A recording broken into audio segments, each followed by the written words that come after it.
नमस्कार, बहुत स्वागत है आप सभी का। रुख करेंगे खबरों का, जहां देहरादून में संविधान हत्या दिवस के अवसर पर आयोजित कार्यक्रम में मुख्यमंत्री पुष्कर सिंह धामी ने हिस्सा लिया। तो वहीं इस दौरान उन्होंने आपातकाल को भारतीय लोकतंत्र का काला अध्याय बताते हुए कहा कि 1975 में सत्ता बचाने के लिए नागरिक स्वतंत्रताओं का हनन किया गया, प्रेस की आजादी पर अंकुश लगाया गया और संविधान की मूल भावना को चोट पहुंचाई गई। मुख्यमंत्री ने कहा कि वर्तमान में प्रधानमंत्री नरेंद्र मोदी के नेतृत्व में देश सेवा, सुशासन और गरीब कल्याण के मार्ग पर आगे बढ़ रहा है।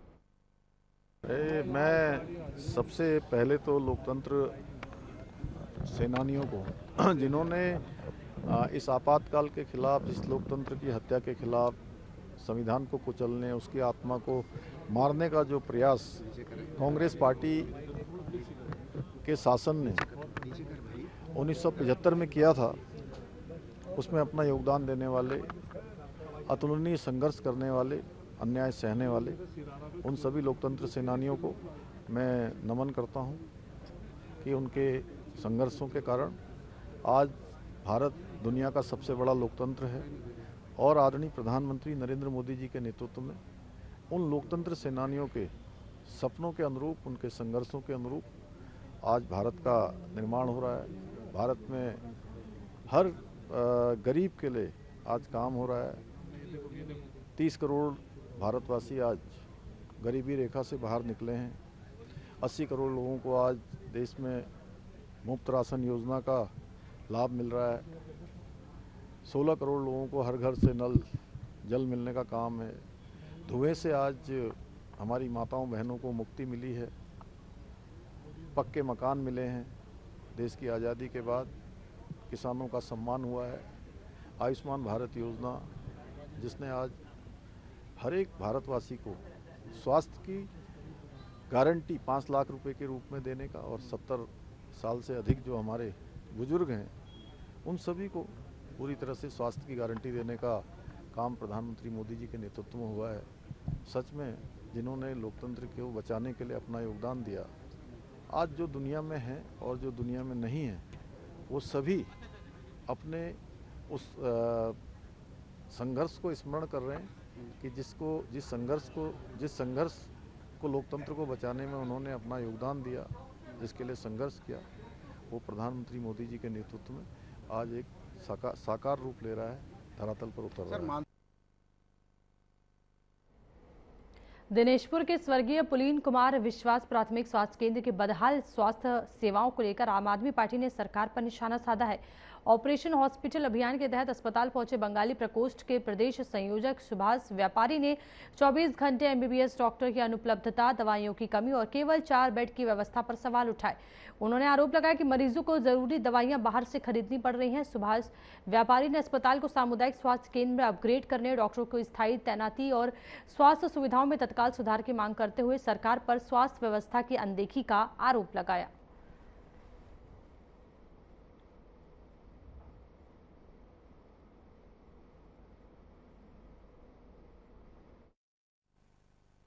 जो गवर्नमेंट हॉस्पिटल में जो फैसिलिटीज़ मिलनी चाहिए वो मिल रही है कि नहीं मिल रही है, इस वजह से एक ऑपरेशन हॉस्पिटल करके एक कैंपेन चल रहा है पूरे स्टेट में।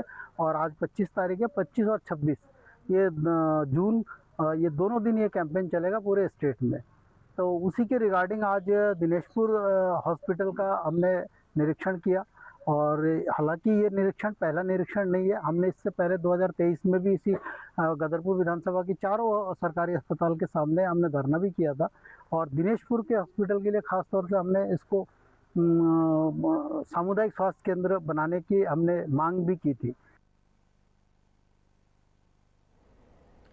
परिवहन विभाग और आरटीओ देहरादून की पहल पर आईडीटीआर में स्कूल बस चालकों और परिचालकों के लिए विशेष सड़क सुरक्षा प्रशिक्षण कार्यक्रम आयोजित किया गया। कार्यक्रम में कई स्कूलों के 46 प्रतिभागियों ने हिस्सा लिया। प्रशिक्षण के दौरान defensive driving, road sign, first aid, गति नियंत्रण और स्कूल बस संचालन के सुरक्षा मानकों की जानकारी दी गई। वहीं आरटीओ डॉक्टर अनीता चमोला ने कहा कि स्कूली बच्चों की सुरक्षा सर्वोच्च प्राथमिकता है और चालक परिचालकों को नियमों का सख्ती से पालन करना चाहिए।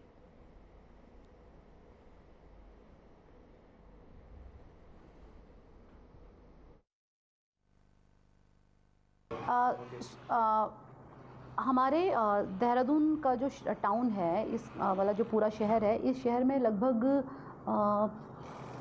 600 साढ़े 600 के लगभग स्कूल बसेस संचालित हैं और लगभग इतनी ही स्कूल वैन्स भी संचालित हैं। स्कूल वैन्स की तो अपनी अलग एसोसिएशन है और इनके अगेंस्ट अभिभावकों की तरफ से भी, आमजन की तरफ से भी शिकायतें आती हैं। साथ में बाल संरक्षण आयोग के भी कुछ निर्देश होते हैं। तो इसी को लेकर, चूँकि हम एक प्रवर्तन के साथ साथ हम रोड सेफ्टी पर भी काम करते हैं, तो सुप्रीम कोर्ट के जो आदेश हैं स्कूल बसेस के संबंध में, इसके अलावा सुप्रीम कोर्ट मॉनिटरिंग कमेटी और road safety on road safety ने भी कुछ निर्देश दिए हैं। साथ ही बाल संरक्षण आयोग, माननीय बाल संरक्षण आयोग उत्तराखंड के भी कुछ निर्देश होते हैं।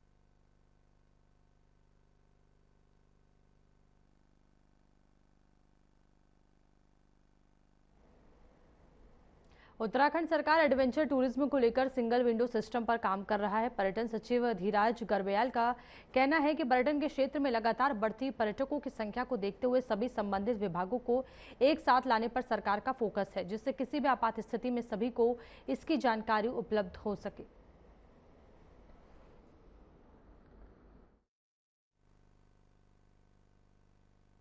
इसमें देखिए दो चीज़ें हैं इसमें कि इसमें जो हायर क्षेत्रों में लोग जाते हैं ट्रैकिंग के लिए, उसके लिए वन विभाग की अपनी नियमावली लगभग फाइनल स्टेज पे है।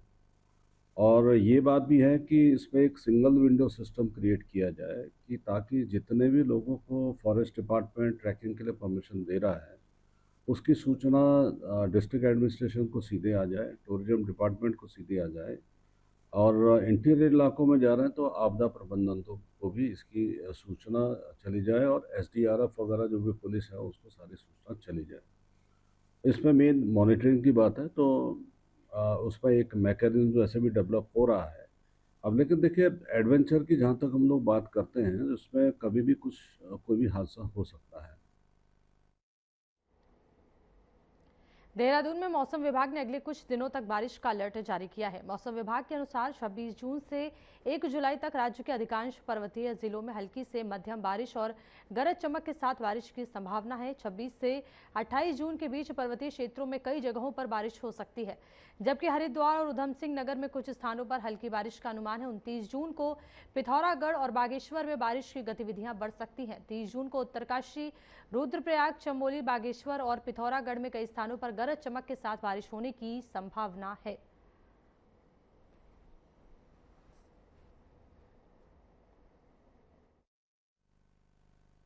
देखिए, आज 25 जून हो गई है, तो अगले 2-3 दिन में उत्तराखंड के पर्वतीय क्षेत्रों में कुछ स्थानों पर हल्की से मध्यम वर्षा मिलने की संभावना है और मैदानी क्षेत्रों में भी इक्का दुक्का स्थानों पर हल्की वर्षा मिल सकती है। उसके बाद 28 तारीख से और उसके बाद उत्तराखंड में जो है वर्षण में वृद्धि की संभावना है। तो 28 तारीख को उत्तराखंड के कुमाऊं क्षेत्र में अनेक स्थानों पर और गढ़वाल क्षेत्रों में कुछ स्थानों पर हल्की से मध्यम वर्षा मिल सकती है। और 30 और 1 तारीख को और 29 तारीख को उत्तराखंड में कह सकते हैं कि अनेक स्थानों पे हल्की से मध्यम वर्षा मिलने की संभावना है। अभी चेतावनी देखेंगे तो जो अगले 1-2 दिन हैं उसमें जो है उत्तराखंड के पर्वतीय क्षेत्रों में विशेषकर गर्जन के साथ आकाशीय बिजली चमकने और तेज़ हवाएं चल सकती हैं, जहां कहीं-कहीं जिनकी गति 40 किलोमीटर प्रति घंटा तक हो सकती है। और जो है पर्वतीय क्षेत्रों में इक्का दुक्का स्थानों पर तीव्र से अति तीव्र वर्षा के जो है दौर भी मिल सकते हैं। देहरादून में सुरक्षा व्यवस्था को मजबूत बनाने के लिए दून पुलिस ने सघन चेकिंग अभियान शुरू किया है। एसएसपी प्रमेंद्र सिंह डोभाल के निर्देश पर जिले भर में पुलिस टीमों द्वारा देर रात से सुबह तक वाहनों और संदिग्ध व्यक्तियों की जांच की जा रही है। अंतर्राज्यीय और अंतर जनपदीय सीमाओं के साथ साथ शहर के आंतरिक मार्गों पर भी विशेष निगरानी रखी जा रही है। पुलिस का कहना है कि अपराधों की रोकथाम और आमजन में सुरक्षा का विश्वास बनाए रखने के लिए यह अभियान लगातार जारी रहेगा।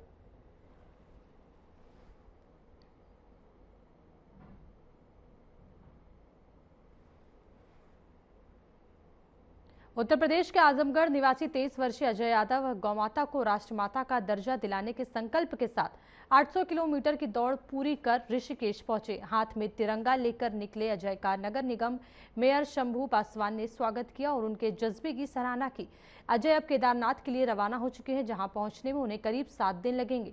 उन्होंने बताया कि उनकी पहली केदारनाथ यात्रा है और भविष्य में 3 बार इस धाम की यात्रा करने का लक्ष्य है। 18 मई से शुरू हुई इस मुहिम में 5 सदस्यीय टीम भी उनके साथ है। और रुक करेंगे खबरों का, जहां देश विदेश में आज सिया मुस्लिम समुदाय मुहर्रम पर करबला के शहीदों की याद में मातम और इबादत कर रहा है। मंगलौर में भी ये पर्व शांतिपूर्ण और आपसी सौहार्द के साथ मनाया जा रहा है। सिया धर्मगुरु मौलाना सैयद इफ्तिखार रिजवी ने बताया कि मुहर्रम खुशी, आपको बताते चले कि उन्होंने बताया कि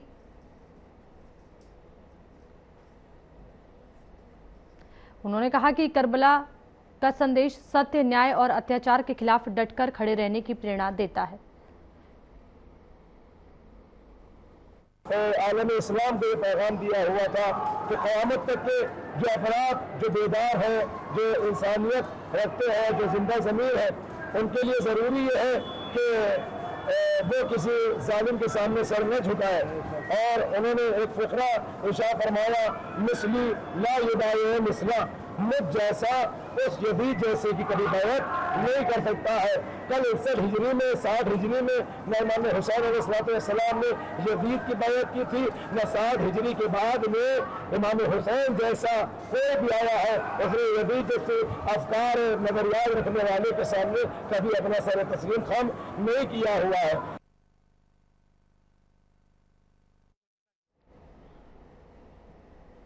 हल्द्वानी में वरिष्ठ पुलिस अधीक्षक मंजूनाथ टीसी ने खुलासा करते हुए 256 लोगों के खोए हुए और चोरी हुए मोबाइल बरामद कर उनके असली स्वामियों तक पहुंचाया है। खो हुए मोबाइल की कीमत लगभग 56 लाख रुपए से अधिक थी। वहीं एसएसपी ने कई मोबाइल स्वामियों को मौके पर उनके मोबाइल लौटाए। पुलिस के मुताबिक निम्न मध्यम वर्गीय परिवार के लिए मोबाइल एक संपत्ति की तरह है, जिसे खोने से उन्हें काफी नुकसान होता है। इसी वजह से मोबाइल रिकवरी सेल द्वारा ये सफलता प्राप्त की गई है। पुलिस ने हरियाणा, गुजरात, उत्तर प्रदेश, दिल्ली, तमिलनाडु, जम्मू कश्मीर जैसे राज्यों से मोबाइल रिकवरी किया है।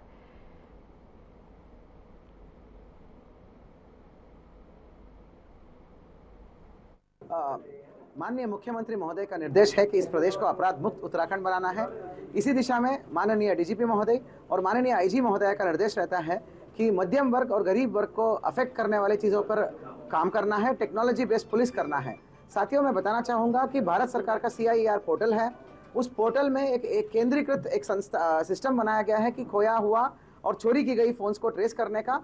हमारा साइबर सेल जो सब इंस्पेक्टर इंचार्ज है मीनू गौतम और उनकी टीम है, जिसमें प्रजापति और 1-2 और कर्मचारीगण हैं, साइबर सेल की टीम द्वारा लगातार प्रयासरत थे।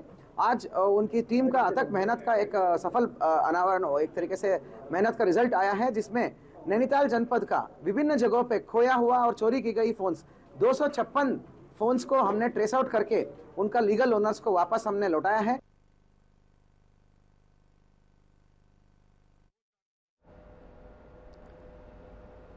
देहरादून में चारधाम यात्रा से जुड़े संवेदनशील स्थलों को बम से उड़ाने की धमकी मिलने के बाद पुलिस और एसटीएफ अलर्ट पर है। एसएसपी एसटीएफ अजय सिंह ने बताया कि 22 जून को मसूरी एसडीएम कार्यालय को मिले धमकी भरे ईमेल की जांच साइबर टीम ने की। जांच में मेल की लोकेशन मोरक्को में पाई गई, जबकि इसे भेजने वाला व्यक्ति अमेरिका का बताया जा रहा है। मामले में केंद्रीय एजेंसियों के साथ समन्वय कर जांच जारी है।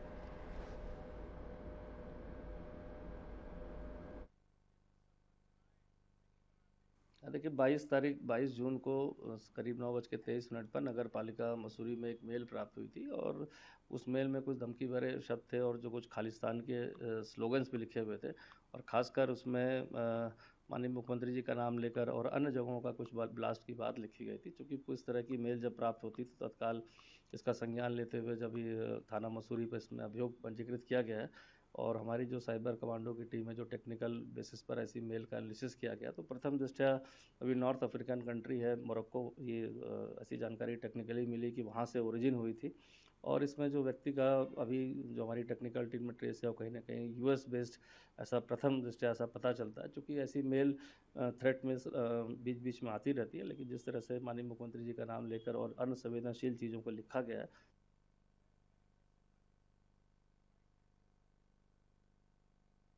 निर्जला एकादशी के अवसर पर रुड़की में जगह जगह पानी और शरबत का वितरण किया गया।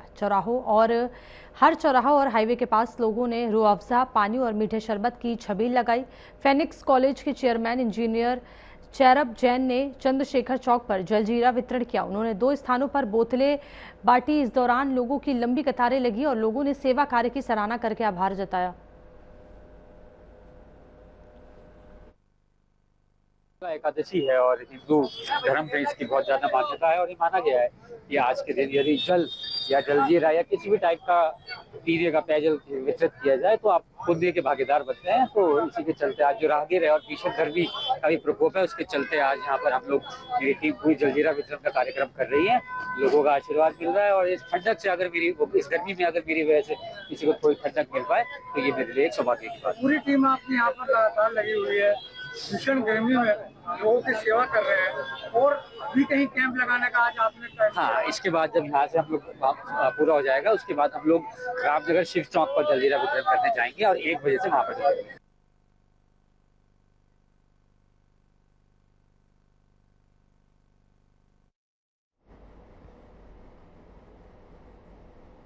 देहरादून में पेपर लीक मामलों को लेकर कांग्रेस ने केंद्र सरकार पर गंभीर सवाल उठाए हैं। प्रेस वार्ता में राज्यसभा सांसद रंजीता रंजन ने कहा कि लगातार हो रहे पेपर लीक से युवाओं का भविष्य प्रभावित हो रहा है। उन्होंने आरोप लगाया कि देश भर में कई परीक्षाओं के पेपर लीक होने से शिक्षा व्यवस्था पर भरोसा कमजोर हुआ है। सांसद ने सरकार से मांग की है कि पेपर लीक माफिया पर सख्त कार्रवाई की जाए और पारदर्शी परीक्षा प्रणाली लागू की जाए। आज एक बहुत ही गंभीर चिंता जो देश के हमारे भविष्य, हमारा फ्यूचर, युवाओं से जुड़ा हुआ मुद्दा है। और ये मुद्दा ही नहीं है, हम आपके सबके घर की, नौकरी पाने की, पढ़ाई करने की और इस शिक्षा के व्यवसायीकरण के कारण छात्राओं के डर की पीड़ा है, जिसको लेकर छात्रों की गूंज का आह्वान माननीय राहुल गांधी जी के नेतृत्व में हम सब ने किया है।